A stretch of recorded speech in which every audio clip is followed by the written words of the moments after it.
Because Dana and I share our marriage publicly, we also believe in sharing lessons while they're happening, not just when everything has been polished and ready to be recorded in our studio. Sometimes the most helpful intel we can give you guys as couples is what we're learning in real time. I'm in Phoenix right now. We had a little recent beef. Thank God we got it resolved, because the Bible says, in all thy getting, get an understanding. But while in flight here to Phoenix, it got me to thinking not about who is right, but about what we've learned and how we backtrack our steps when we really are desiring clarity. And over time, there are three questions that we've learned to ask ourselves whenever we're in an impasse or a disagreement.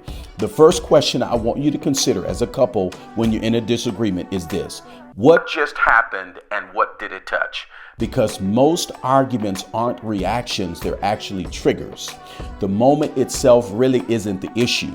It's what the moment activated emotionally for your spouse that really matters. The second question is this about intent or impact? You can have a good intent and still create a negative impact for your spouse. And until impact has been acknowledged, intent will always sound like defense. Sometimes slowing down here can change the entire trajectory of the conversation. And then thirdly, is this a present issue or a cumulative one?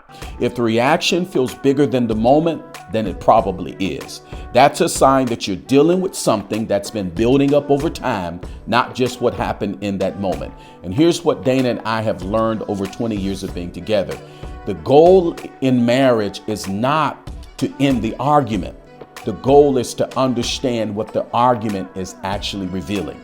Because when you identify what the argument is really about, you stop fighting each other and you start fighting for the marriage. That, beloved, takes work.